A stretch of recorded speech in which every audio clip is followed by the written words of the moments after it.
কবর পথের যাত্রী আমি,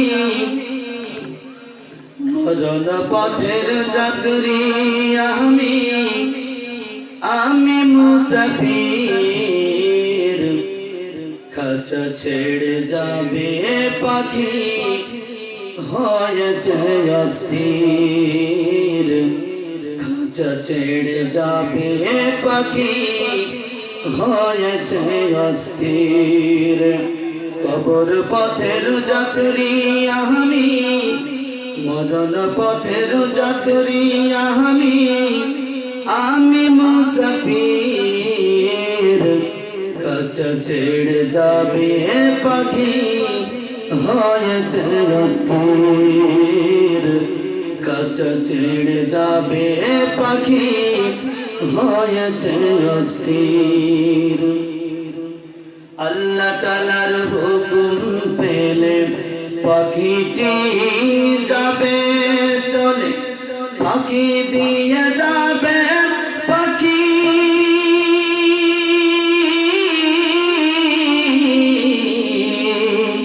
কিছুই না বলে, ঠিক না বলে?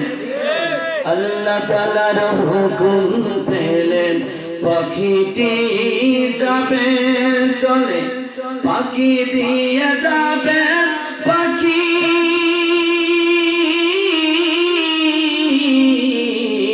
কিছুই না বলে সেদিন শূন্য কাছা রবে পড়ে হয়ে যায় স্থির। খাঁচা ছেড়ে যাবে পাখি হয়েছে অস্থির। খাঁচা ছেড়ে যাবে পাখি হয়েছে অস্থির। কবর পথের যাত্রী আমি, মরণ পথের যাত্রী আমি, আমি মুসাফির। খাঁচা ছেড়ে যাবে পাখি হয়েছে অস্থির।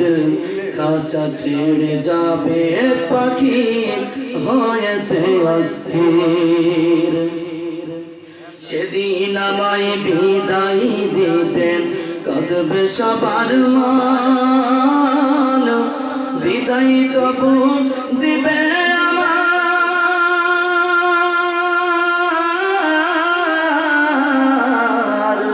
আপন স্বজন। ঠিক না বলেন? সেদিন আমাদের আপনজনদের বিদায় দিতে কষ্ট হবে, কিন্তু কিছু করার নাই, এটা দুনিয়ার নিয়ম। সেদিন আমায় বিদায় দিতে কাঁদবে সবার মন, বিদায় তবু দিবে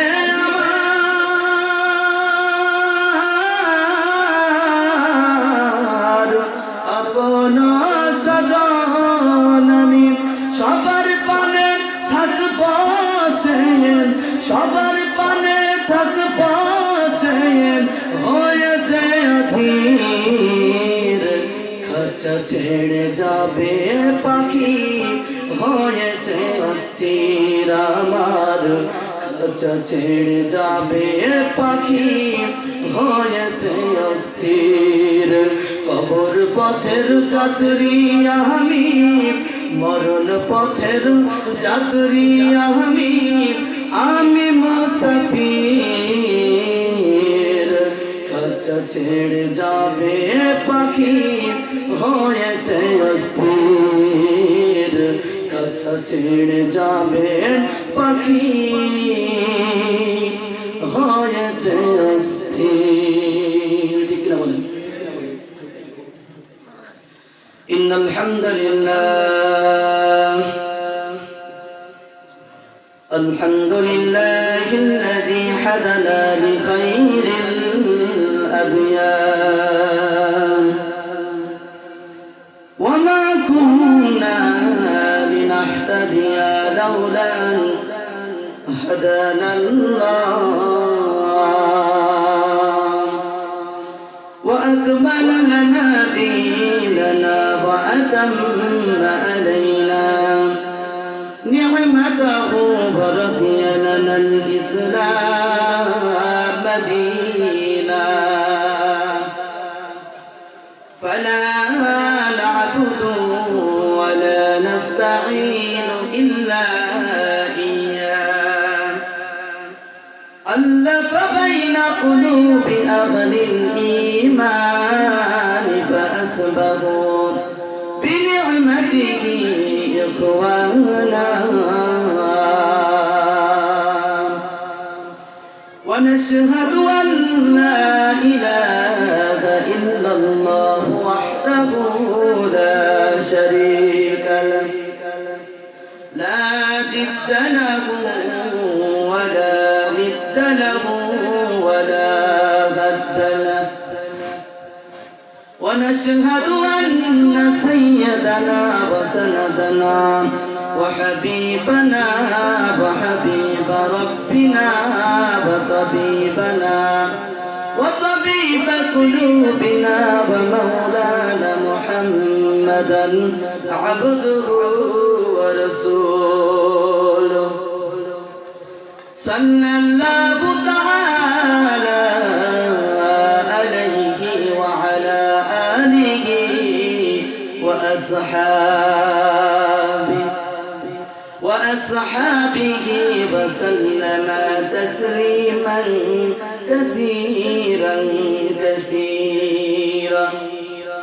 الذي أرسله الله تعالى بالحق بشيرا ونذيرا وداعيا إلى الله بإذنه وسراجا منيرا فقد قال الله تعالى في كلامه المجيد وبالفرقان الحميد أما بعد فأعوذ بالله من الشيطان الرجيم بسم الله الرحمن الرحيم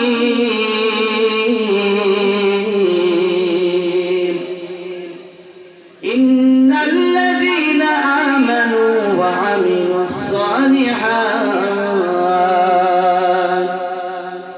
وعملوا الصالحات كانت لهم جنات الفردوس نزلا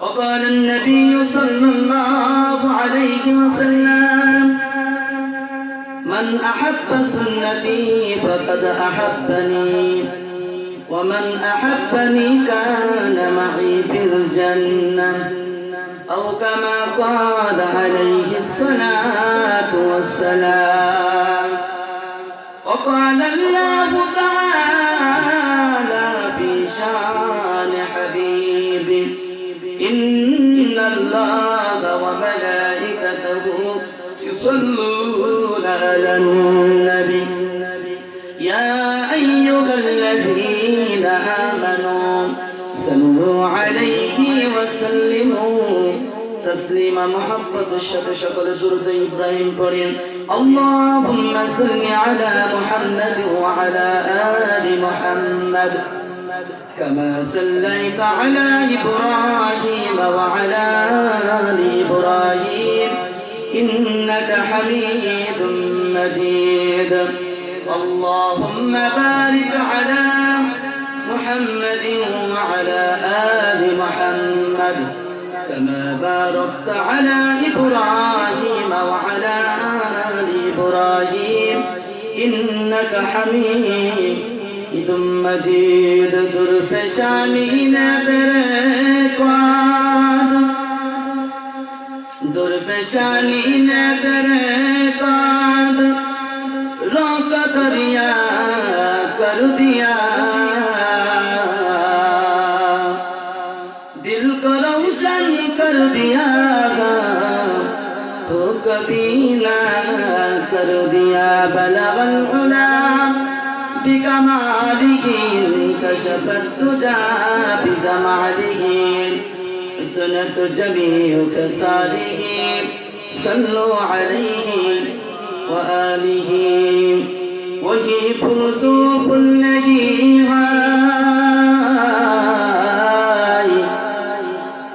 وهي قلوب الذي जिस भूलू में वो नहीं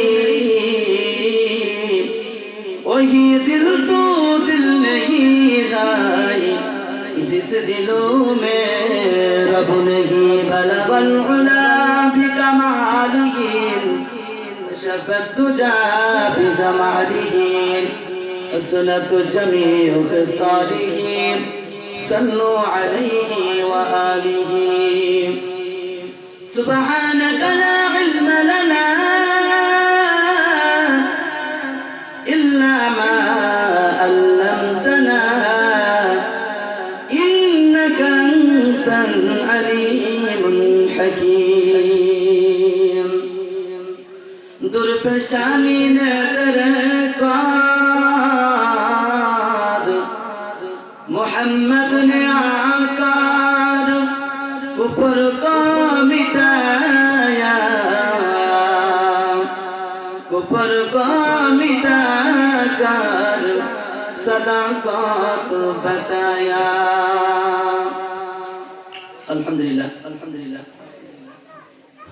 বরিনাথপুর দারুল উলুম কমিয়া হাফিজিয়া মাদ্রাসার উদ্যোগে 25তম বার্ষিক ওয়াজ মাহফিল হালকা জিকির আজ 2 মার্চ 2021 উপস্থিত আজকের মহতি জলসায় সুনামধন্য সভাপতি সাহেব প্রধান অতিথি বিশেষ অতিথিবৃন্দ মুআজ্জাজ মুকাররম জাতির মাথার মুকুট ওয়ারাসাতুল আম্বিয়া হযরত উলামা ইকরাম এলাকার আশিকিন জাকিরিন শাকিরিন মুহতাসিবিন মুরব্বিয়ান আম কালিজার টুকরা সমবয়সী যুবক বন্ধুগণ স্নেহের ছোট ভাই পদ্মায় অবস্থানরত আমার শ্রদ্ধেয় সম্মানিত নানা গুণে গুণান্বিত আমার মা ও বোনেরা সৃষ্টির মহান স্রষ্টা মহান আল্লাহ রাব্বুল আলামিনের দরবারে লাখ কোটি শুকর সুজুদ যে মহান আল্লাহ সুবহানাল্লাহু তাআলা এই ফিতনা ফাসাদের জামানায় রহমতি বরকতি জান্নাতুল টুকরা বাগানে আমাকে আপনাকে 10 মাস 10 সন্তানকে একত্রিত করে জুলুমের বসার আশার তৌফিক মানসিকতা দান করলেন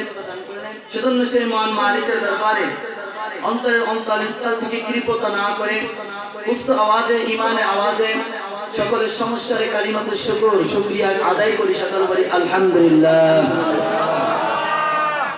লাখ কোটি দুরূদ সালাম বিশ্ব মানবতার মুক্তির দিশারি বিশ্ব মানবতার মুক্তির কান্ডারি সাইয়্যিদুল মুরসালিন রাহমাতাল লিল আলামিন শফিউল মুস্তাফিদ রাসূল আজম রহমত আলম শফিয়ে মাহশার আকায়ে নামদার মদিনা কা তাজদার অতঃপতি রওজা প্রকাশিয়ে উম্মতের ব্যথায় ব্যথিত উম্মতের চিন্তায় চিন্তিত উম্মতের জন্য পাগল করা দিশাহারা এমন এক লৌহ মানবের দরবারে দরুদ প্রেরণ করি সকলে বলি সাল্লাল্লাহু আলাইহি সাল্লাম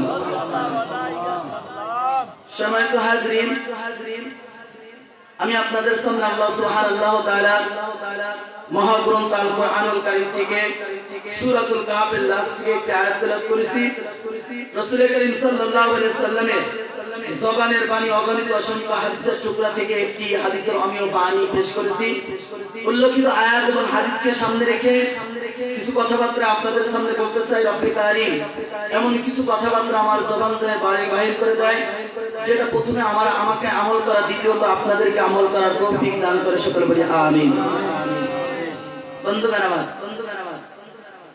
আল্লাহ পাক রব্বুল আলামিন উল্লেখিত আয়াতের মধ্যে বলতেছেন ইন্নাল্লাযীনা আমানু ওয়া আমিলুস সালিহাত নিশ্চয় যারা ঈমান আনয়ন করে এবং নেক আমল করে তাদের জন্য রব্বি কারীম মেহমানদারি করার জন্য রেখে দিয়েছেন কানাত লাকুম জান্নাতুল ফিরদাউসি নুজুরা জান্নাতুল ফিরদাউসটা বলি সুবহানাল্লাহ পয়গম্বর আলাইহিস সালাতু ওয়াস সালাম হাদিসের মধ্যে বলেন মান আহাব্বা সুন্নতি যে ব্যক্তি আমার রাসূলকে সুন্নতকে মহব্বত করলো ফাকাত আহাব্বানি সে কেমন জানে আমি রাসূলকে মহব্বত করলো আমান আহাব্বানি যে আমি রাসূলকে মহব্বত করলো কানা মাই ফিল জান্নাহ সে আমার সাথে জান্নাতে ঢুকবে জান্নাতে অবস্থান করবে বলি সুবহানাল্লাহ সম্মানিত হাজিরিন আয়াত এবং হাদিসের সংক্ষিপ্ত তরজমা হলো এটা এখন রব্বে কারীম আমাকে আপনাকে যে জান্নাতের বাগানে এনেছেন, আমি আপনি খুশি না বেজার? মন থেকে বলতেছেন? আল্লাহ সুবহানাল্লাহু তাআলার দরবারে যদি কিয়ামত পর্যন্ত সিজদায় করে এই আজকের এই সময়টুকু জান্নাতের বাগানের এই সময়টুকু যদি এর জন্য শুকরিয়া আদায় করতে থাকি, তো কিয়ামত কায়েম হয়ে যাবে। তো এই রব্বে কারীমের এই শুকরিয়া আদায় করে শেষ করা যাবে না, বলি সুবহানাল্লাহ। পয়গম্বর আলাইহিস সালাতু ওয়াস সালামের হাদিসের ভাষায় এখানে যারা বসা আছেন এই প্যান্ডেলের নিচে, এরা জান্নাতের বাগানের মধ্যে আছেন, বলি সুবহানাল্লাহ। কিন্তু যারা এখন এদিক সেদিক দোকানপাটে আছেন, আমার জানা নাই আপনারা এই গ্রামের ভিতরে আছেন, এই বদিনাথপুর গ্রামের ভিতরে আছেন, কিন্তু এখানে যারা আছে এরা বদিনাথপুর গ্রামের ভিতরে নাই, এরা জান্নাতের বাগানের মধ্যে আছে, বলি সুবহানাল্লাহ। রাসূলের হাদিসের ভাষায় যে ব্যক্তি এখানে বসলো 50 লক্ষ নেকির কমে এখান থেকে রব্বে কারীম তার আমল নামার ভিতর এর থেকে কম লেখে না, বলি সুবহানাল্লাহ। কিন্তু যারা এর বাইরে আছেন কোরআন হাদিস অনুযায়ী একটা আমল পাবেন, একটা নেক পাবেন, এমন কোন দলিল, এমন কোন আদিল্লা রব্বে কারীমও বলে নাই, তিনার হাবিবও বলেন নাই। সেজন্য যারা এখনো এদিক সেদিক ঘোরাফেরা করতেছেন, উদারত আহ্বান যারা, অতি দ্রুত আমি আপনি এখানে চলে আসি। আমাদের প্রধান মেহমান চলে আসছেন সুদূর মাগুরা থেকে। আমি সংক্ষিপ্ত আপনাদের সামনে কিছু আলোচনা করে প্রধান মেহমান আসবে, তার গুরুত্বপূর্ণ আলোচনা আমরা সকলে শ্রবণ করব। প্রিয় হাজিরিন, তো এখানে আমি আপনি এসেছি, বসেছি, রব্বে কারীম দয়া করেছেন, মায়া করেছেন, ইহসান করেছেন, বিদায় আসতে পেরেছি, বসতে পেরেছি, ঠিক না? কত ভাই এই মাহফিলের পোস্টার দেখেছে, প্রচার শুনেছে, দাওয়াত পত্র তাদের কাছে পৌঁছাইছে, এখনো পর্যন্ত আসতে পারে নাই, কিন্তু অনেক দূর থেকে তাদের কাছে শুধুমাত্র শুনছে যে অমুক জায়গায় মালিকের জান্নাতের বাগান মিলবে। পাগলের দলেরা সব ছুটে এসেছে আল্লাহর কোরআনের কথা শোনার জন্য, ঠিক না বলেন? সেজন্য বয়ান শুনতে হবে দিলের কান দিয়ে, দলের কান দিয়ে নয়। দিলের কান দিয়ে যদি মানুষ বয়ান শ্রবণ করে, নসিহত শ্রবণ করে, তো দিলের কান দিয়ে শ্রবণ করার দ্বারা মানুষটা জান্নাতি মানুষ হয়ে যায়, বলি সুবহানাল্লাহ। কিন্তু কেউ যদি দলের কান দিয়ে শ্রবণ করে তো হেদায়েত হবে না, গুমরাহ হয়ে যাবে, জাহান্নামী হয়ে যাবে। দলের কান দিয়ে অশ্রবণ করেছে সিদ্দিক আকবর রাদিয়াল্লাহু আনহু, ওমর ফারুক রাদিয়াল্লাহু আনহু, আবু বকর রাদিয়াল্লাহু আনহু, আলী রাদিয়াল্লাহু আনহু, তারা দিলের কান দিয়ে শুনেছে, যার কারণে দুনিয়া থেকে 10 জন সাহাবী জান্নাতের সুসংবাদ পেয়েছেন, বলি সুবহানাল্লাহ। কিন্তু আবু জেহেল যখন রাস্তা দিয়ে চলতো, দূর থেকে আমার নবীর মতো দেখা যায়। উতবা সাহেবা তারা দিলের কান দিয়ে শুনে নাই, দলের কান দিয়ে শুনেছে, গুমরাহ হয়েছে, জাহান্নামী হয়ে গেছে। সেজন্য আসুন যতটুকু সময় এখানে থাকবো অন্তরে মহব্বত নিয়ে, दर्द भरा दर्द दिल की वास्ते पैदा किया इंसान को, और ना कहा तो के लिए कसम ना खाकर रो दिया। दर्द भरा दिल নিয়ে দিলের কান দিয়ে অস মুসিবত যে ব্যক্তি শ্রবণ করবে, এর দ্বারা রব্বে কারীম তার জান্নাতের ভিতর পৌঁছে দেবে, জান্নাতের রাস্তা সহজ করে দেবে, বলি সুবহানাল্লাহ। কিন্তু দলের কান দিয়ে যারা শ্রবণ করবে তারা সফল কাম হতে পারবে না, তারা গুমরাহ হয়ে যাবে, জাহান্নামী হয়ে যাবে।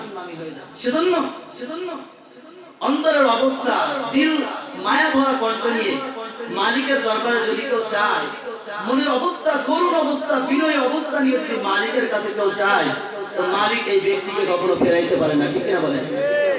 হাজ্জাজ বিন ইউসুফ একজন বাদশা ছিলেন, এর একটা ওয়াকিয়া দেখতেছিলাম।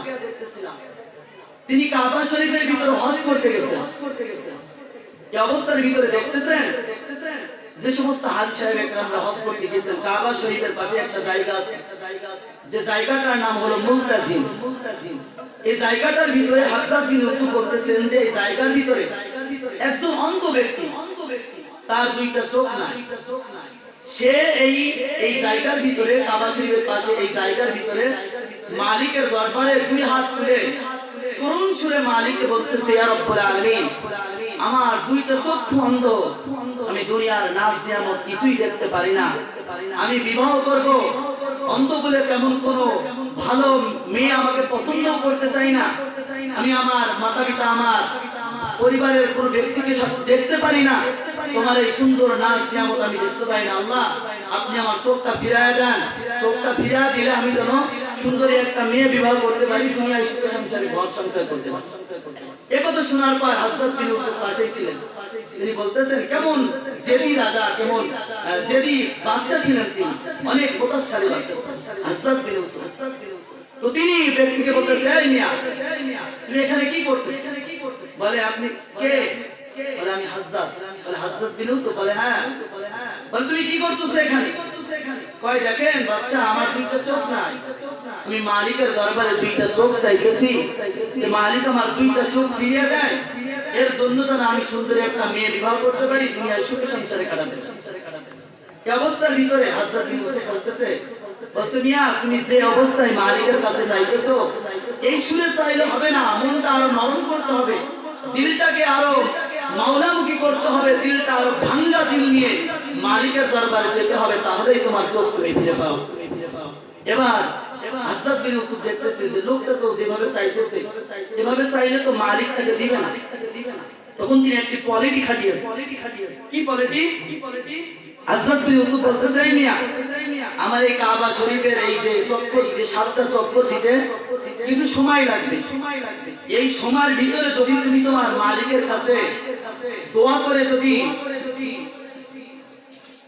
তোমার চোখটা ঠিক করে না নিতে পারো, এই খোলা তরবারি আমি এখানে রেখে দিলাম, আমি 7টা চক্কর লাগিয়ে আসার পরে যদি তোমার চোখ আমি ভালো না দেখি, এই খোলা তরবারি দিয়ে তোমার কাঁধের উপরে একটা আঘাত করে তোমার কল্লাটা তোমার দেহ থেকে আলাদা করে দেবে। আচ্ছা বলেন তো দেখি। বলছে এই ভয়, যে ভয়টা হাজ্জাজ বিন ইউসুফ দেখিয়েছে, যে তুমি যদি মালিকের কাছে কান্নাকাটি করে তোমার চোখটা ফিরিয়ে না আনো, 7 চক্কর দিয়ে আসার পর আমি যদি তোমার চোখ ভালো না দেখি, দৃষ্টি শক্তি সম্পন্ন না দেখি, তাহলে তোমার গর্দান থেকে আমি ঘাট আলাদা করে দেব। আগে যে অবস্থায় ওই ব্যক্তি দোয়া করতেছিল, এখনই কি সেই অবস্থায় দোয়া করবে না? আরো অন্তরের ভিতর মহাব্বত তৈরি হয়ে যাবে। এমনই ভাবে হাজ্জাজ বিন ইউসুফ 2-3 পাক দিতেছে। এই অবস্থার ভিতরে 7 চক্কর দিয়ে এসে দেখতেছে যে লোকটার চোখ সুন্দর হয়ে গেছে। বলি সুবহানাল্লাহ। मोहब्बत एक अजीब शय है, मोहब्बत एक अजीब शय है, बयां करना नामुमकिन है, न खाता है न सोता है, न खाता है न मरता है, न खाता है न सोता है, न उगता है न मरता है।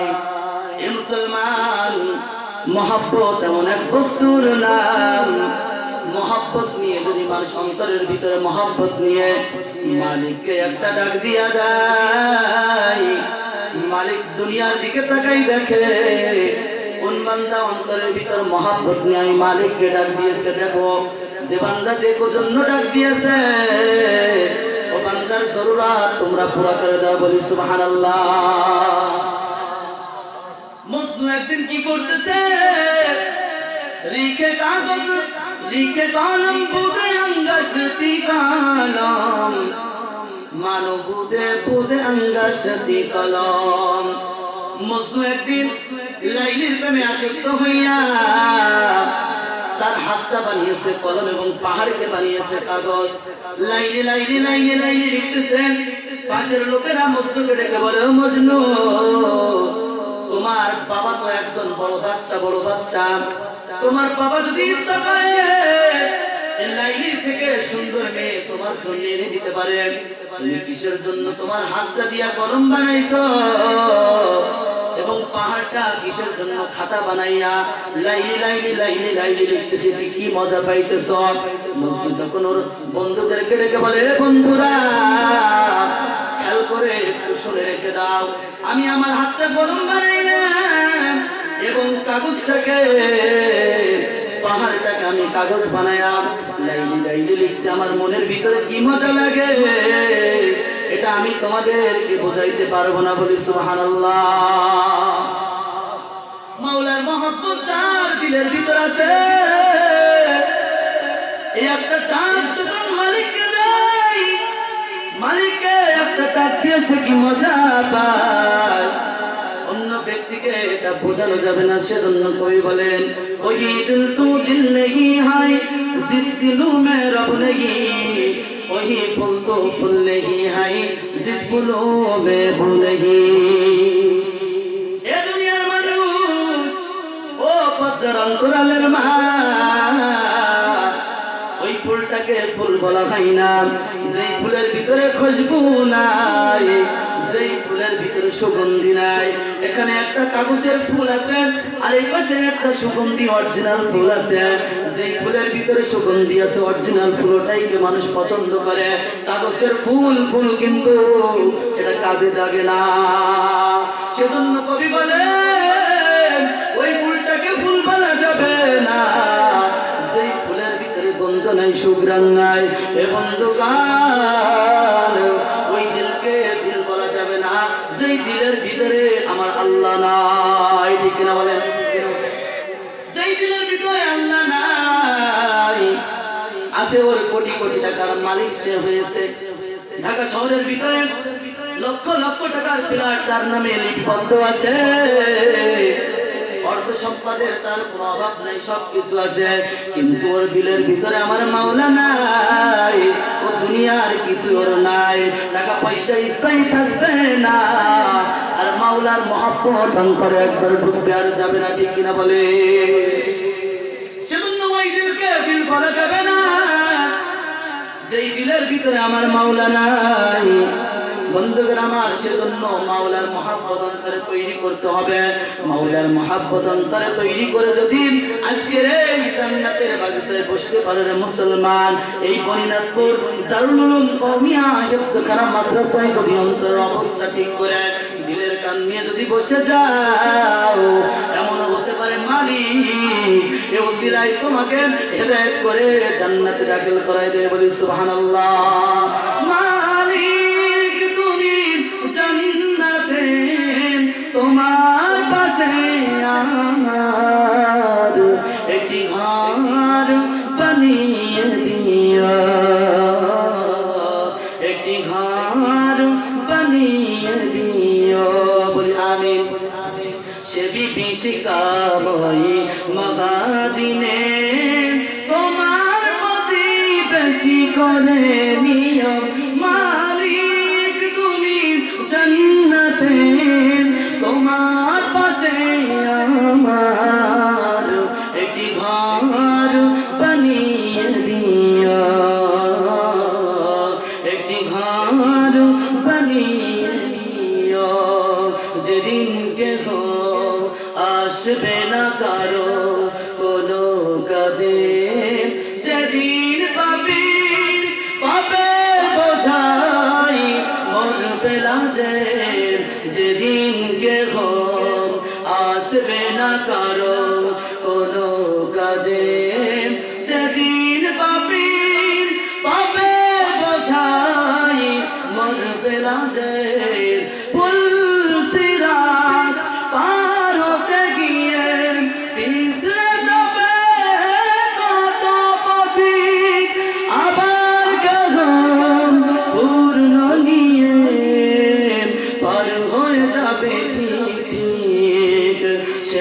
দিনের মগাক্ষণে, সেবা দিনের মগাক্ষণে জান্নাতে জায়গা করে দিও।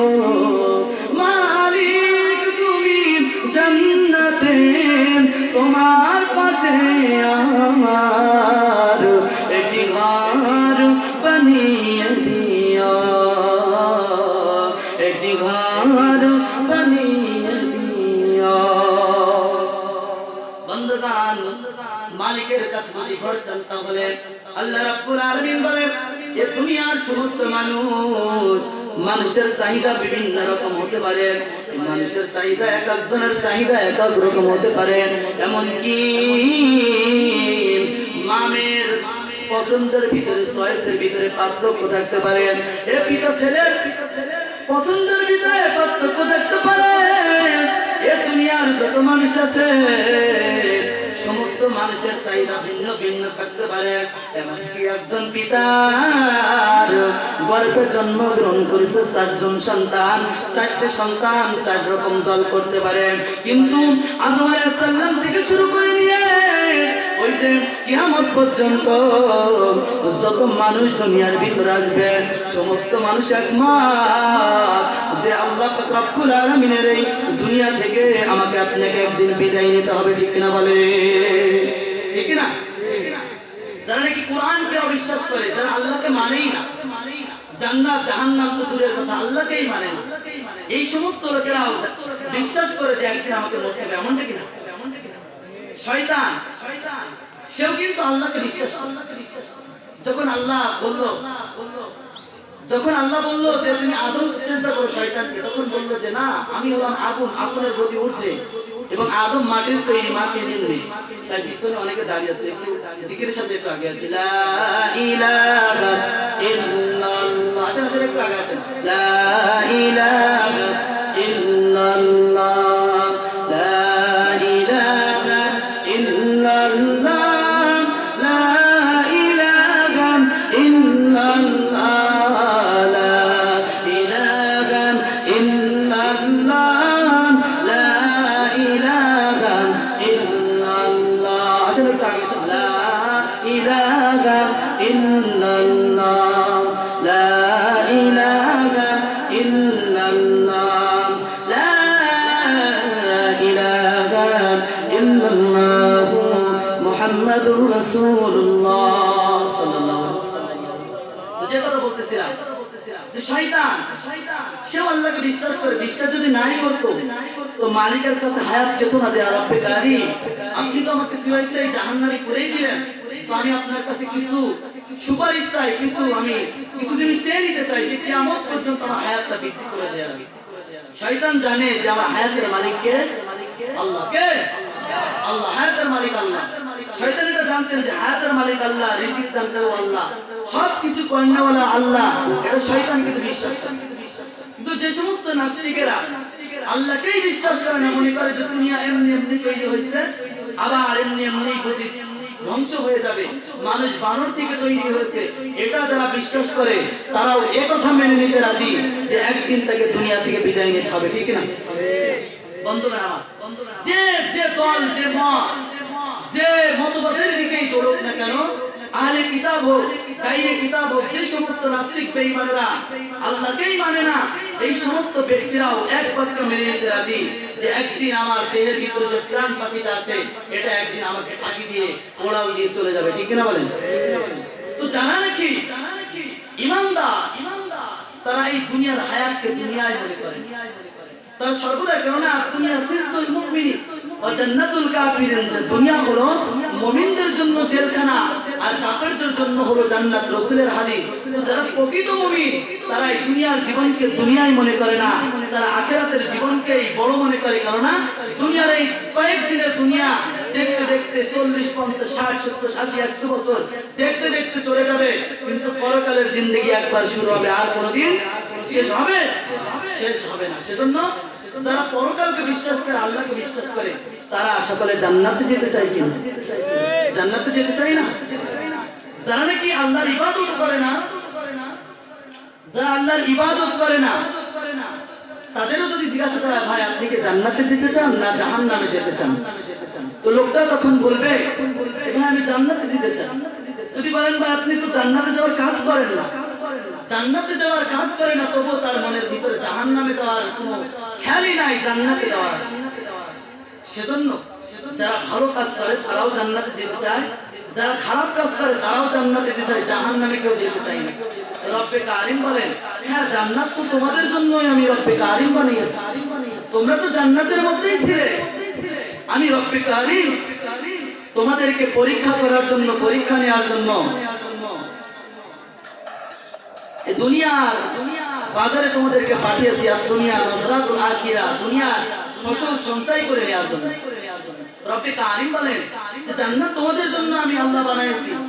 এখন জান্নাতে যদি যেতে চাও, দুনিয়ার জগতে যাও, সেখানে যে তোমার হায়াত নামক সময়টা তুমি ব্যয় করে দাও, দিয়ে তোমার নেক আমলটা তুমি পুরাই করে নাও। বলি সুবহানাল্লাহ।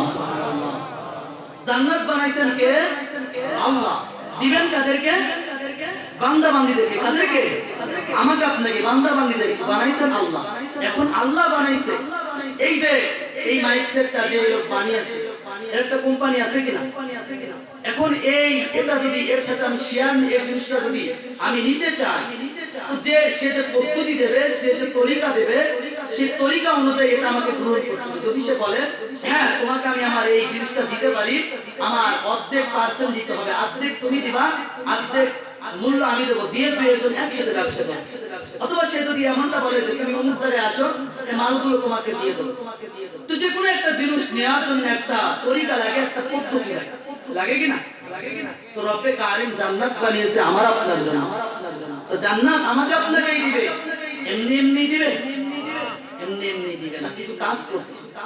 আল্লাহ রাব্বুল আলামিন সেই বলতেছে কমপক্ষে দুইটা গুণ লাগবে। সেই দুইটা গুণ আমি আপনাদের সামনে আলোচনা করব যে দুইটি পুঁজি যদি থাকে ব্যক্তি জান্নাতে যেতে পারে। আরো আছে চারটি পুঁজি যদি হয় তো সুনাই সুহাগা, চারটি পুঁজি যদি হয় সে জান্নাতি। কমপক্ষে দুইটা পুঁজিও যদি বান্দা অর্জন করে নেয় রব্বে কারিম তাকে জান্নাতের মেহমান করে দেয়। বলি সুবহানাল্লাহ। আল্লাহ পাক রব্বুল আলামিন বলেন, এ বান্দা জান্নাত বানাইছি তোমাদের জন্য, এই জান্নাত যদি তোমার নিজের নামে করতে চাও, এই জান্নাতের মালিকানা যদি তোমার নিজের নামে করতে চাও, বান্দা দুইটা গুণ তোমার ভিতর আনতে হবে। দুইটা গুণের মধ্যে আল্লাহ বলেন, ইন্নাল্লাযীনা আমানু ওয়া আমিলুস সালিহাত। আল্লাহু আকবার। আল্লাহ রাব্বুল আলামিন বলেন, এ দুনিয়ার বান্দা বান্দি শুনিয়া লাও, জান্নাত তো বানাইছি আমি আল্লাহ তোমাদের জন্য। এখন যদি এই জান্নাতের মালিক তুমি নিজেকে বানিয়ে নিতে চাও তো দুইটা গুণ তোমার ভিতর আনতে হবে বান্দা। তোমার এক নম্বর গুণ হবে ইন্নাল্লাযীনা আমানু। এ বান্দা তুমি এক নম্বর ঈমান আনয়ন করবা। দুই নম্বর গুণ হবে ওয়া আমিলুস সালিহাত। দুই নম্বর গুণ হবে বান্দা তুমি নেক আমল করবা। বলি সুবহানাল্লাহ। তো মালিক জান্নাত দিবে আমাকে আপনাকে দুইটা গুণের বিনিময়ে।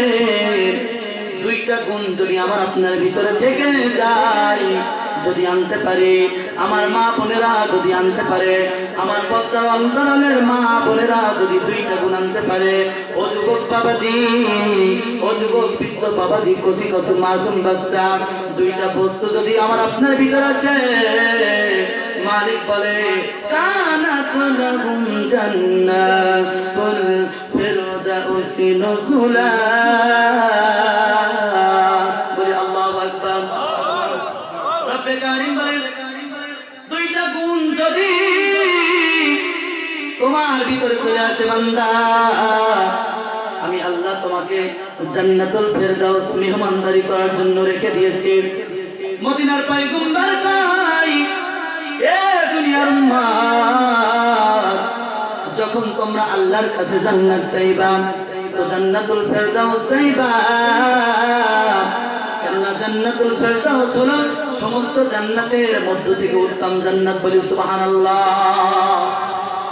মদিনার পয়গম্বর কই, এ জান্নাতুল ফিরদাউস এমন এক জান্নাতের নাম যে জান্নাতের দেশ থেকে, যে জান্নাত থেকে দুধের নদী। দ্বিতীয়টা হলো আটলান্টিক মহাসাগর।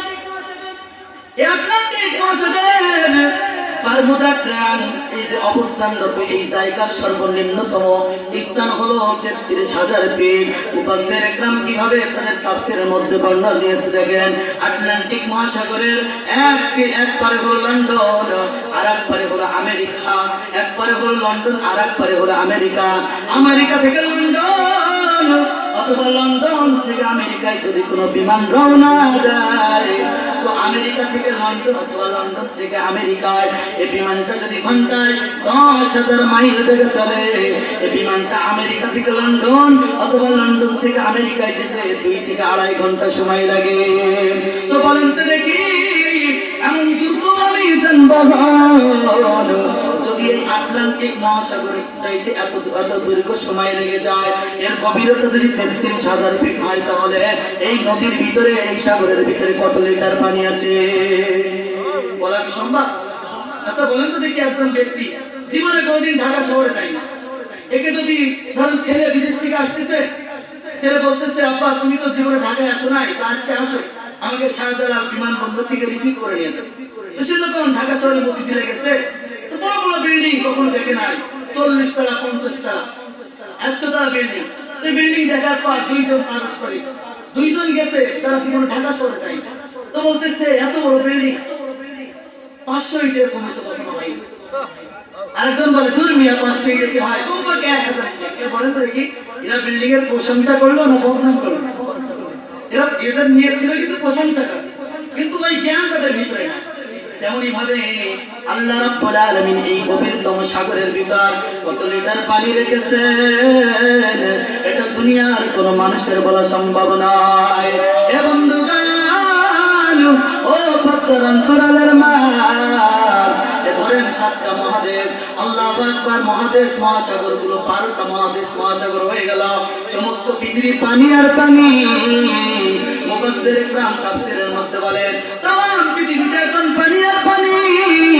এই পানির ভিতর একটা সুই যদি ডুবায় দেওয়া হয়, এই সুইটা ডুবায় যদি তোলা হয়, এই সুইয়ের আগায় যে পানিটুকু অবশিষ্ট থাকবে, এটা হলো দুনিয়ার হায়াত।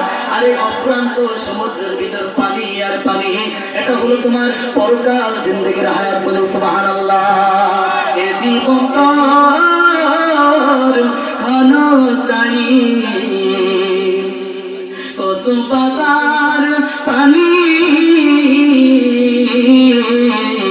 মারার পরে শুরু হবে আসল জিন্দেগানি। ভাই বানোয়ার, বন্ধু বানোয়ার, কেউ নাই রে আপন।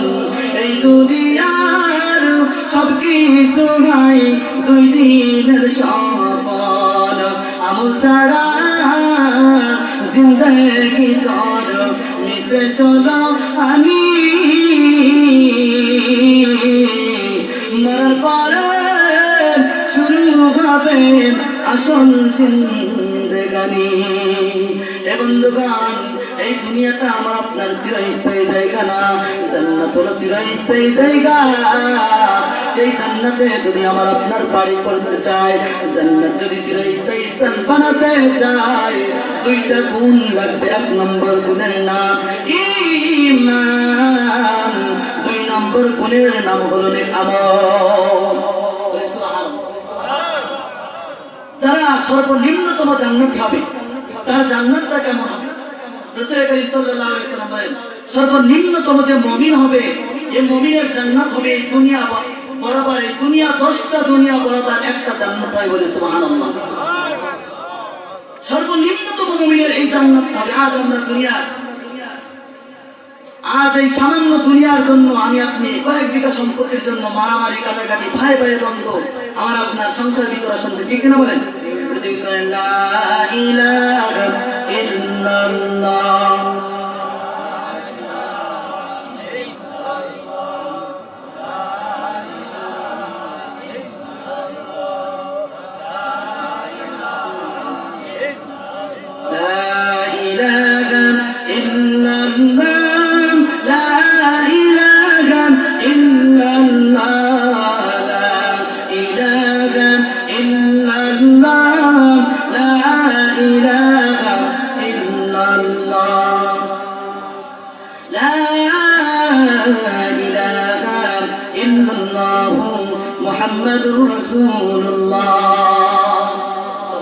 বলতেছিলাম সর্বনিম্নতম মুমিনকে আল্লাহ রাব্বুল আলামিন যে জান্নাত দিবে, এই দুনিয়া 10 দুনিয়া বরাবর একটা জান্নাত দিবে। বলি সুবহানাল্লাহ।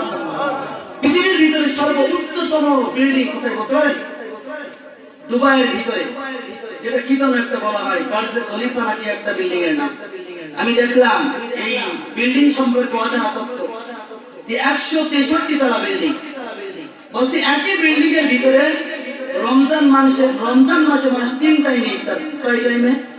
3 টাইমে। আস্তে তো মনে হয়েছে, তাই না? অনেক সময় যারা বিমানে ল্যান্ড করে থাকে, অনেক সময় যখন নাকি দেখা যাইতেছে সূর্য ডুবে যাইতেছে, এমন অবস্থার ভিতরে যখন বিমান উপরে থাকে, তখন যারা এই অবস্থাটা দেখেছে তারা বলতে পারে, যখন সূর্য অস্তমিত হয়ে গেছে, ডুবে যাইবে এমন অবস্থার ভিতরে যখন বিমানটা ল্যান্ড করে, জমিনে ফিরে আসে, যখন এই মাত্র 3-4 মিনিট আগে বিমানটা অনেক উপরে ছিল, তো ওখান থেকে কিন্তু সূর্য দেখা যায়, যায় কিনা? সূর্যের আলো ওখান থেকে দেখা যায়। কিন্তু নিচেই নেমে দেখতেছে মানুষ মাগরিবের নামাজ পড়ে বাইরে হইতেছে। অর্থাৎ সে যে উপরে ছিল, যত উপরে ছিল ওখান থেকে সূর্যের আলোটা সে পাইতেছিল, কিন্তু যখন নিচেই নেমে এসেছে সূর্য ঢাকা পড়ে গেছে, এই মাগরিবের রক্ত হয়ে গেছে। এই বিল্ডিংটা এত উচ্চতা, আপনারা যারা নেট সার্চে দেখতে পারেন, বুর্জ খলিফা দুবাইয়ের ভিতর সবচেয়ে উন্নতম বিল্ডিং। এই বিল্ডিং 163 তলা বিল্ডিং।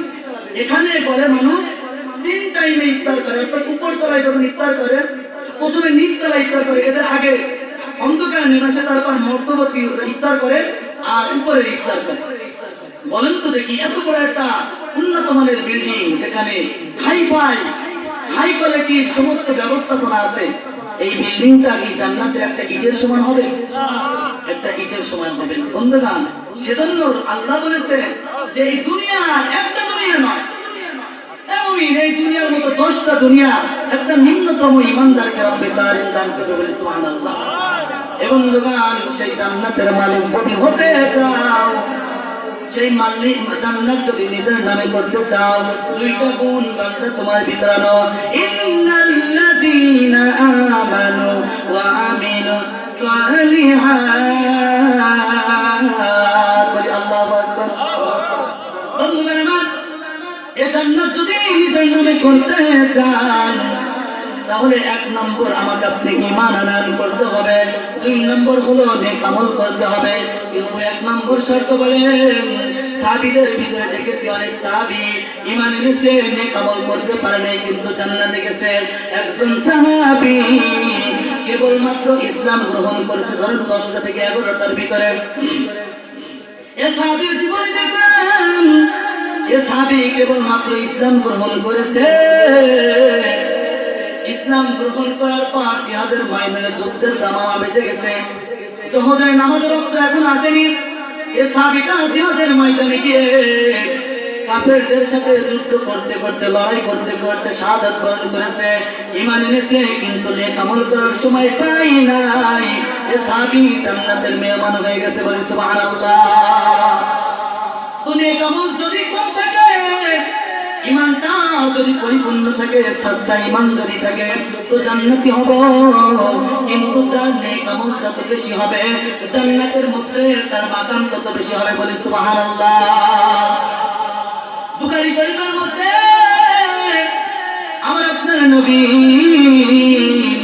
একটি হাদিসের মধ্যে বলতেছে, বলে জান্নাতের ভিতরে 2জন পাশাপাশি উপরের তলা নিচের তলা 2জন জান্নাতি ব্যক্তি আছে। এই অবস্থার ভিতর নিচের তলার জান্নাতি ভাই বলতেছে জান্নাতের ফেরেশতারা, এই মুহূর্তে এই টাইমের ভিতর এমন একটা সুঘ্রাণ আমার নাকের ভিতরে এসেছে, যে সুঘ্রাণটা ইতিপূর্বে আমি কখনো পাই না। বলতেছে জান্নাতের ফেরেশতারা, এই ঘ্রাণটা কোথা থেকে আসছে? এবার ফেরেশতা বলে, আল্লাহর গোলাম, আপনার উপর তলায় যে জান্নাতি ব্যক্তি আছে তার আমল এবং আপনার আমল নামা একেবারে একই বরাবর, একই সমান, কিন্তু আপনার উপর তলায় যে জান্নাতি ব্যক্তি আছে সে আপনার থেকে একবার সুবহানাল্লাহ বেশি বলেছে বলে সুবহানাল্লাহ।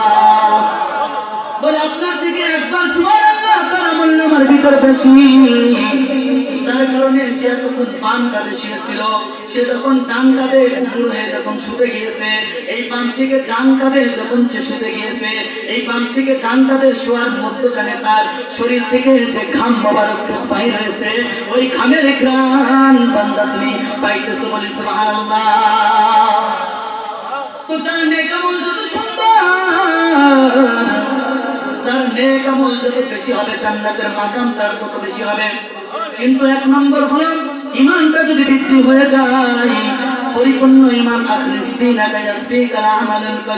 বান্দা তোমার ঈমানটা খাঁটি করো, আমল বেশি লাগবে না, অল্প আমল যদি থাকে নাজাতের জন্য ইয়া যথেষ্ট হয়ে যায় বলে সুবহানাল্লাহ।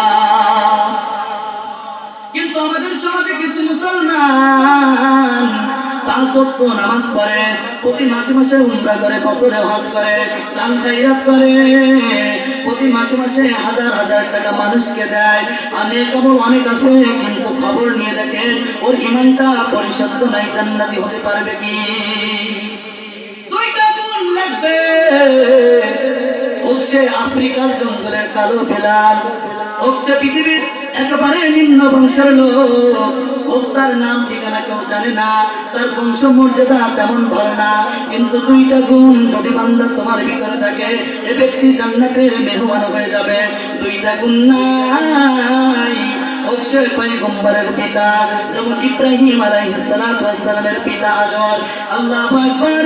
ইব্রাহিম আলাইহিস সালাতু ওয়াস সালামকে নিজের কোলে নিয়ে পয়গম্বরের মুখে সুমা দিয়েছে, এই পয়গম্বরকে লালন পালন করেছে, পয়গম্বরের নিজের পরশে পয়গম্বর জন্মগ্রহণ করেছে। দুই গুণ তার ভিতরে নাই, এই ব্যক্তি জান্নাতে যেতে পারে নাই, জাহান্নামী হয়েছে। ঠিক না বলে? এবং শুধু তাই নয়, শুধু তাই নয়, জলিলুল কদর পয়গম্বর হযরত নূহ আলাইহিস সালামের সন্তান কেনান, যে কেনানকে হযরত নূহ আলাইহিস সালাম নিজের হাতে লালন পালন করেছে, যে কেনানের মুখের ভিতর পয়গম্বর নিজের ঠোঁট দিয়ে সুমা খেয়েছে, যে কেনানের পায়ের ভিতরে পয়গম্বর সুমা দিয়েছেন, যে কেনানকে আদর যত্ন করে গোসল করিয়েছেন, জামা কাপড় পরিধান করাইছেন, নবীর ওরসে জন্মগ্রহণ করেছে সন্তান, কিন্তু তুই গুণ নাই, জান্নাতের মেহমান হতে পারে নাই। ঠিক কিনা বলে? এবং শুধু তাই নয়, শুধু তাই নয়, পৃথিবীর ভিতরে সব থেকে কাছে থাকে একজন মানুষের স্ত্রী। ঠিক না? কার স্বামী কত খারাপ, কার স্বামী কত ভালো, স্ত্রী জানে তার বিষয়টা। লূত আলাইহিস সালামের স্ত্রী লূত আলাইহিস সালামের সাথে একই সাথে রাত্রি যাপন করেছে, একই সাথে দীর্ঘদিন ঘর সংসার করেছে, পয়গম্বরের সাথে একই বিছানায় রাত কাটিয়েছে, কিন্তু দুই গুণ নাই, জান্নাতি হতে পারে নাই, জাহান্নামী হয়েছে। শুধু তাই নাই রে মুসলমান, ও ভদ্রান্তরালের মা, পয়গম্বর আলাইহিস সালাতু ওয়াস সালামের নিজের জবানের ভাষায় বলেন, আল্লাহ রাব্বুল আলামিন तमाम নবীদের ভিতরে হযরত ইসমাঈল আলাইহিস সালাতু ওয়াস সালামের বংশকে পছন্দ করেছে। এর ভিতরে আল্লাহ রাব্বুল আলামিন রব্বে কারীম বনি ইসরাইল কওমকে পছন্দ করেছে, সেখান থেকে আল্লাহ রাব্বুল আলামিন হাশেমি গোত্রকে পছন্দ করেছে। সেই तमाम পৃথিবীর ভিতর উত্তম বংশের ভিতরে জন্মগ্রহণ করেছে আবু তালিব, রাসূলের আপন চাচা। দুই গুণ তার ভিতরে আনতে পারে নাই, জান্নাতি হয় নাই, চিরস্থায়ী জাহান্নামী হয়েছে। ঠিক না বলে? বন্ধুগণ, তাহলে জান্নাতে যেতে হলে দুই গুণ লাগবে। এক নম্বর গুণের নাম হলো ঈমান, দুই নম্বর গুণের নাম হলো নেক আমল। ইমানটা পরিপূর্ণ করার জন্য আমার আপনার ইমান আছে কিনা এটা পরীক্ষা করার জন্য, আমার আপনার ইমান আছে কিনা, ইমান পরিপূর্ণ ইমানদার হতে গেলে কি করতে হয়, আর বেঈমান হতে গেলে কি করতে হয়? বন্ধু, ইমানদার হতে গেলে অনেক মেহনত করা লাগে, আর বেঈমান হওয়ার জন্য একটা আয়াত নাই, একটা সূরা নাই, একটা আয়াতের কিছু অংশ অবিশ্বাস করলে লোকটা বেঈমান হয়ে যায়। এ বন্ধু,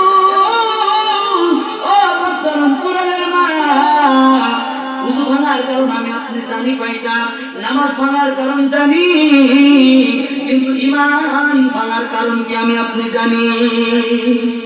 কি করলে আমার আপনার ঈমান ভেঙে যায়? এ বন্ধু, ঈমান হলো মহান সম্পদ, ঈমান হলো মহান সম্পদ, কিন্তু আমার আপনার যুগে ঈমানের নিয়মত নাই। অনেক আছে তাই টুপি মোল্লাদের ভান নিয়ে মানুষদের ঈমান নিয়ে খেলা করতেছে। ঠিক না বলেন? এই কিছুদিন আগে নেটের ভিতরে দেখলাম ভণ্ড তাহিরি সেমন এক কথা তার বয়ানের মধ্যে বলে ফেলেছে যে আল্লাহর ধন আল্লাহ রাসূল কি দিয়ে আল্লাহ কাছে গায়েব হয়ে বলে নাউযুবিল্লাহ। বলতেছে এবার নবীর ধন আল্লাহ, নবীর ধন নবী এবার খাজাকে দিয়ে নবুয়ত চলে গেছে, সমস্ত ধন নিয়ে এবার খাজা আমার আজমির শরীফে শুয়ে আছে, কেউ ফেরে না খাইয়াতে বাবা তোমার দরবারেতে বলি নাউযুবিল্লাহ। এবং আমার এই মুসলমানদের ঈমান ধ্বংস করার জন্য ইহুদি খ্রিস্টানরা তাদের এজেন্ট গুলো লাগিয়ে দিয়েছে। এবং আমার মায়ের কোলে ঈমান পাইছো, এই ঈমানটা তোমার মহান দৌলত, এই ঈমানটা যদি তোমার পরিপূর্ণভাবে তুমি রেখে দাও, পরকাল জিন্দেগিতে অল্প কিছু নেক আমল করার দ্বারাই মালিক তোমাকে জান্নাতের মেহমান করে দেবে। বলি সুবহানাল্লাহ। বন্ধুরা আমার, এ মুসলমান পর্দার অন্তরালের মা, এক নম্বর আমার আপনার ঈমানটা পরিপূর্ণ করা লাগবে। বলে ঈমানটা কিভাবে পরিপূর্ণ করবেন? একজন ব্যক্তি তার ঈমানটা পরিপূর্ণ করার জন্য এই কুরআনুল কারীমের সূরাতুল ফাতিহার বিসমিল্লাহ পা থেকে শুরু করে নিয়ে সূরাতুন নাসের সিন পর্যন্ত পুরোটাই বিশ্বাস স্থাপন করার নাম ঈমানদার। বলি সুবহানাল্লাহ। এই বিসমিল্লাহর পা থেকে শুরু করে নিয়ে সূরা নাসের সিন পর্যন্ত সব কিছুর উপর ঈমান আনতে হবে, বিশ্বাস করতে হবে, তবে ঈমানদার হবে। আর যদি কোনো ব্যক্তি বেঈমান হয়ে যায়, বেঈমান হওয়ার জন্য কুরআনুল কারীমের সব কিছু অবিশ্বাস করা লাগে না, একটা সূরা অবিশ্বাস করা লাগে না, একটা আয়াত অবিশ্বাস করা লাগে না, একটা আয়াতের কিছু অংশ বিশ্বাস করলে লোকটা বেঈমান হয়ে যায়। এক্সাম্পল দিলে বুঝবেন, মিসাল দিলে বুঝবেন। আমাদের সমস্ত আহলে উলামা ইকরাম এতে একমত যে কাফের কাদিয়ানী কাফের, নবীর পরে নবী নাই, সংসদে আইন চাই, কাফের কাদিয়ানী কাফের। এ কথা বলতে বলতে হাজারির মুরব্বি আহমদ শফী সাহেব দুনিয়া থেকে বিদায় নিয়েছেন। আহলে উলামা ইকরাম যতদিন দুনিয়ার জমিনে থাকবে কাদিয়ানীকে শেষ নবী কখনো মানবে না। আল্লাহ রাব্বুল আলামিন কোরআনের মধ্যে বলেন, মা কানা মুহাম্মাদুন আবা মিন আহাদিন মির রিজালিকুম ওয়ালাকিন রাসূলুল্লাহ। এই আয়াত পর্যন্ত কাদিয়ানীরা মেনে নেয় যে আল্লাহ নবী হলো আল্লাহ রাসূল, এটা মেনে নেয়। ওয়া খাতামান নবিয়্যিন, আমার আপনার নবী যে খাতামান নবীন, শেষ নবী, এই কিছু অংশ আয়াতের কিছু অংশ মানে না, যার কারণে সে কাফের হয়েছে। এ বন্ধু,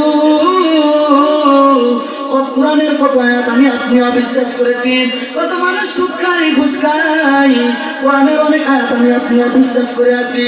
কোরআনের একটা আয়াত নাই, কাদিয়ানীরা কিছু আয়াতের কিছু অংশ বিশ্বাস করার কারণে যদি আহলে উলামা ইকরাম তাদেরকে কাফের বলে ফতোয়া দিয়ে দেয়। এ বন্ধু, আমি আপনি কোরআনের কত আইনকে ওভারটেক করে চলতেছি, তাহলে আমি আপনি কি এই কোরআনের অনুযায়ী কি প্রকৃত মুমিন হতে পেরেছি? এবং প্রকৃত ঈমানদার হতে গেলে টোটাল কোরআনকে বিশ্বাস করা লাগে। আমাদের আকাবিররা এভাবে মিসাল দিয়ে বুঝিয়েছেন যে আমরা যারা নাকি 5 ওয়াক্ত নামাজ পড়ি, অনেক আছে শুধু জুমার নামাজ আদায় করে, অনেক আছে শুধু ঈদের নামাজ আদায় করে, অনেক আছে শুধু আত্মীয়-স্বজন মারা গেলে একটু নামাজ আদায় করে, শুধু জানাজার নামাজ।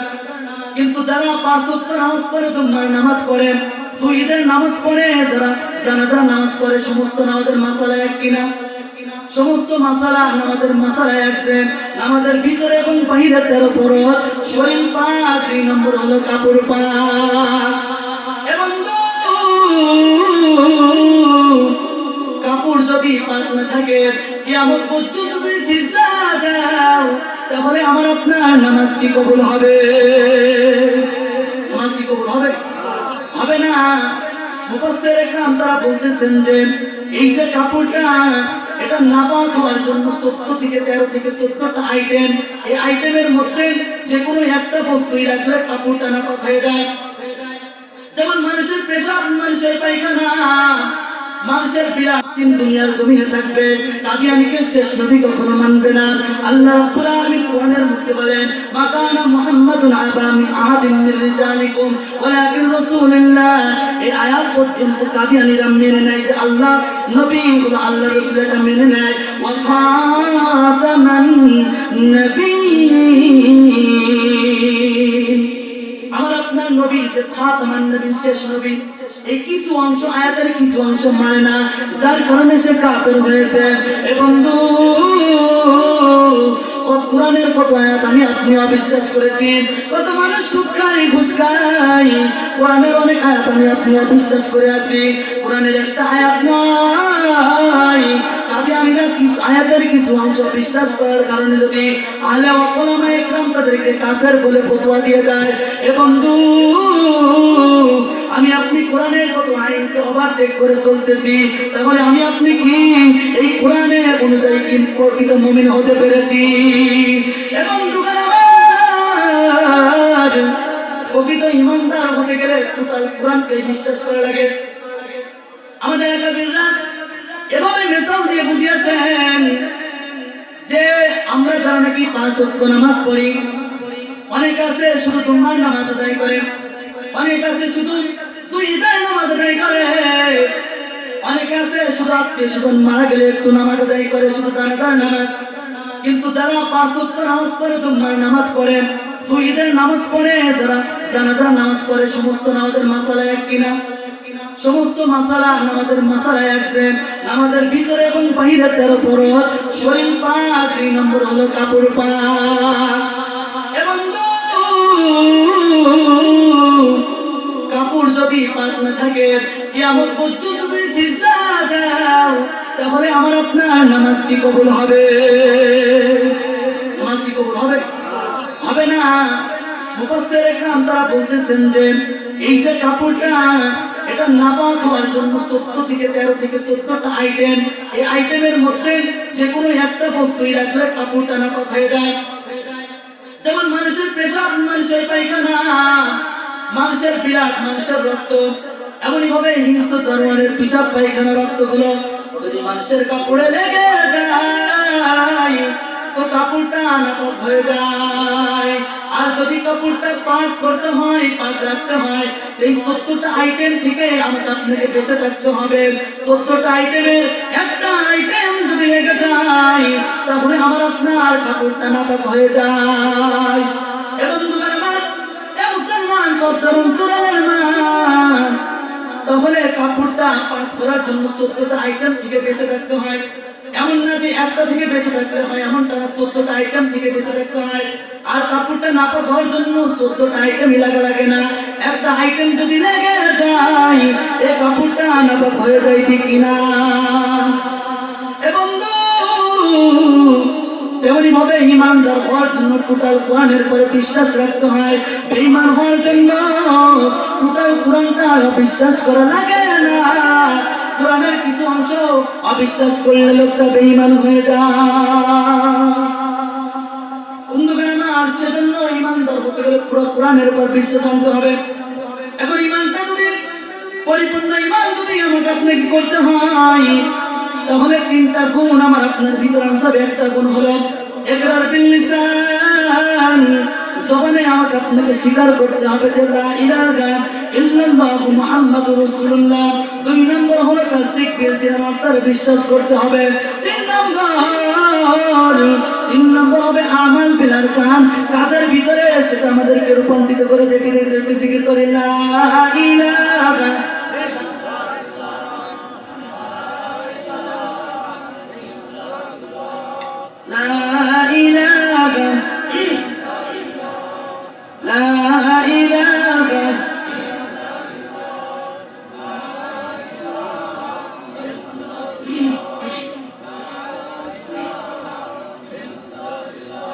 শুরু তারা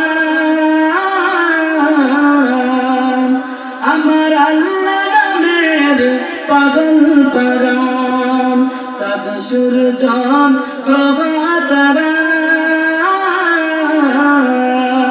আমার আল্লাহ নামের পাগল পারা। লা ইলাহা ইল্লাল্লাহ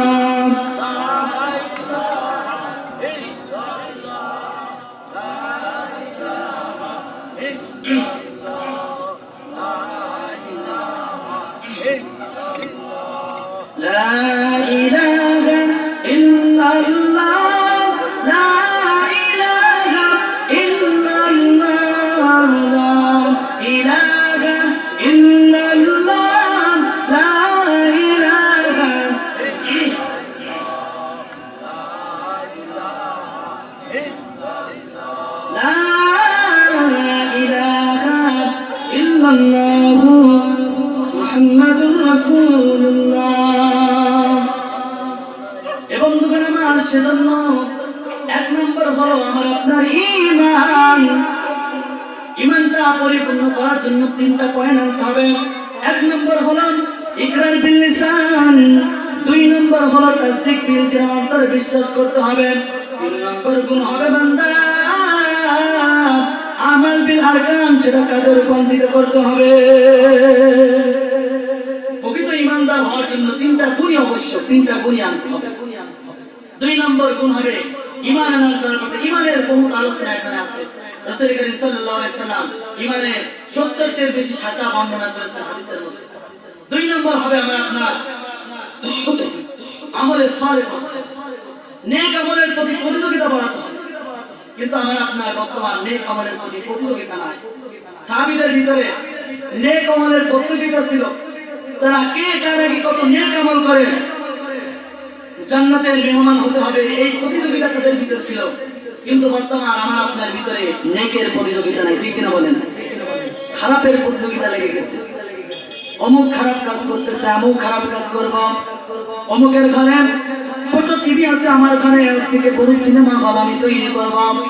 এমনি কামলের প্রতিযোগিতা নাই, গুনাহের প্রতিযোগিতা লেগে গেছে, ঠিক কিনা বলে? বন্ধুরা আমার, ও পদ্মার অন্তরালের মা, বর্তমান মা বোনেদের কি অবস্থা, বেহাপনা অবস্থা। পদ্মা মানতে চাই না, আল্লাহ রাসূল করিম সাল্লাল্লাহু আলাইহি ওয়াসাল্লামের বিধান মানতে চাই না, আল্লাহর কোরআনের আইন মানতে চাই না। জীবনটা যেই পথে চাই, মনটা যখন যেটা চাই সেই শ্বাস ধরে সেই বেশ ধরে দুনিয়ার জমিনে তারা চলাফেরা করে, ঠিক কিনা বলেন? ও মা, ও মা, হাতে ধরে পায়ে ধরে বলে আজ থেকে এই মাহফিল থেকে শপথ করতে হবে, স্বামীরতার মতো চলবো, বেনামাজি থাকবো না, বেপত্তায় রাস্তাঘাটে চলবো না, তাহলে আল্লাহর রহমত তোমার উপর বর্ষিত হবে। বন্ধুগণ, তুমি আজকাল পরীক্ষায় তোমার চুলটা রাখতেছ, এ যুবক, তুমি তোমার মন যখন যেটা চাই যখন সেটা করতেছ, অথচ মদিনার পয়গম্বর আল্লাহু আকবার মদিনা শরীফের ভিতর শাহিদ উম্মতের জন্য কান্দেন, সেই নবীর জন্য কি বান্দা তোমার একটু মায়া হয় না? সেজন্য বন্ধু আজ থেকে শপথ করতে হবে, ঈমানটা পরিশুদ্ধ করে নেব। 2 নম্বর, নেক আমলের প্রতিযোগিতা করব। সাহাবীদের মধ্যে কেমন নেক আমলের প্রতিযোগিতা ছিল, হাদিসটা বলে আমি আমার আলোচনা ইতি করব, শেষ করব। সাহাবীদের ভিতর কেমন নেকের প্রতিযোগিতা ছিল দেখেন। আমার আপনার নবী একদিন রাত্রে বেলায় ঘুরতে ঘুরতে মনে মনে ভাবতেছেন, আই হায়, আমি রাত্রে বেলায় আমার সাহাবীদেরকে পরীক্ষা করার জন্য যাইব, যে সাহাবীদের জন্য, যে সাহাবীদের গলা আমি কালেমার মালা তুলিয়ে দেওয়ার জন্য আমি নবী তায়েফের ময়দানে রক্ত ছড়িয়েছি, উহুদের ময়দানে দান মোবারক শহীদ করেছি। অনেক জায়গায় কাফিরের বাদশারা আমি নবীকে অপমান করেছে, কষ্ট দিয়েছে, তার বদৌলতে সাহাবীদের মুখে আমি ঈমান তুলে দিতে পেরেছি। আল্লাহ, আমার সাহাবীরা কি রাত্র জেগে তোমার সাথে কথা বলে না তাদের বিবির সাথে বিছানায় সময় কাটায়? নবী আমার একদিন রাত্রে সাহাবীদের পরীক্ষা নেওয়ার জন্য বেরিয়ে গেলেন। যাইতে যাইতে দেখতেছে আবু বকর সিদ্দিক রাদিয়াল্লাহু আনহু বাড়ির কিনারে যখন রাসূল উপস্থিত হয়েছেন, দেখতেছেন আবু বকর ঘুমাই নাই। আবু বকর গভীর রাতে যাই নামাজের পরে দাঁড়িয়ে মালিকের সাথে তাহাজ্জুদের নামাজের ভিতরে কথা বলতেছে, বলে সুবহানাল্লাহ। আমার আপনার নবী সেখানে দাঁড়িয়ে গেলেন, 2 হাত আসমানের দিকে তুলে দোয়া করলেন, আল্লাহ, তায়েফের ময়দানে আমার তায়েফের ছোট ছোট বাচ্চারা পাথরে আমি নবীর রক্তে রঞ্জিত করে দিয়েছিল, জুতো মোবারক রক্তে আটকে গিয়েছিল, আমি নবীর কষ্ট পাই নাই। তায়েফের ময়দানে আমার হানজালা শহীদ হয়েছিল, আমার দান মোবারক শহীদ হয়ে গিয়েছিল, উহুদের ময়দানে অনেক সাহাবী শহীদ হয়ে গিয়েছিল, কোনো দুঃখ নাই। আজকে সিদ্দিক আকবরের মতো মানুষ তোমার সাথে কথা বলতেছে, বলে সুবহানাল্লাহ। নবী আমার সেখান থেকে যাইতে যাইতে হযরত ওমর রাদিয়াল্লাহু আনহু বাসার নিকটে উপস্থিত হয়েছেন। সেখানে উপস্থিত হয়ে দেখতেছেন ওমর ঘুমাই নাই। ওমরও আমার মালিকের সাথে কথা বলার জন্য তার দরজার ভিতর আল্লাহর সাথে কথোপকথন করতেছে, বলে সুবহানাল্লাহ। নবী আমার সেখানে দাঁড়ালেন, तमाम পৃথিবীর মুসলমানদের জন্য দোয়া করলেন, আনেওয়ালা উম্মতের জন্য দোয়া করলেন, সমস্ত সাহাবীদের জন্য দোয়া করলেন, সিদ্দিক আকবরের জন্য, ওমরের জন্য। পয়গম্বর আলাইহিস সালাতু ওয়াস সালাম দোয়া করলেন, দোয়া করে সেখান থেকে পাড়িয়ে কিনারায় চলে গেলেন। পরের দিন সকালবেলা মসজিদে নববীর ভিতর বাস্তব আযান হয়ে যায়। রাসূল করিম সাল্লাল্লাহু আলাইহি ওয়াসাল্লাম এবং সাহাবীদেরকে নিয়ে বসে অবস্থায় আছেন। রাসূলের একটা রেওয়াজ ছিল, কথা ছিল, নামাজ শেষে নবী সাহাবীদের দিকে ফিরে বসতেন এবং তার কোনো জরুরত আছে কিনা, তার কোনো স্বপ্ন দেখেছে কিনা এটা জিজ্ঞাসা করতেন, কিছু বলার আছে কিনা। এমন অবস্থার ভিতর আমার আপনার কলিজার টুকরা নবী বলে, আবু বকর তুমি দাঁড়িয়ে যাও, ওমর তুমি দাঁড়িয়ে যাও। বলে, ইয়া রাসূলুল্লাহ কি জন্য দাঁড়াবো? নবী আবার বলে, আবু বকর ওমর গতকাল রাতের বেলায় আমি নবী কিন্তু তোমাদের বাসার ভিতর গিয়েছিলাম। পয়গম্বর আলাইহিস সালাতু ওয়াস সালামের কথা শুনে ওমরের চেহারাটা মলিন হয়ে গেছে। আবু বকর তো থমকে উঠেছে। এত নবী ও পয়গম্বর, না জানি কোন টাইমের ভিতরে আমাদের বাসাতে আপনি গিয়েছিলেন, বিয়াদির হয়েছে বুঝি, আপনি নারাজ হয়েছেন বুঝি, আমাদের প্রতি আপনি অসন্তুষ্ট হয়েছেন বুঝি।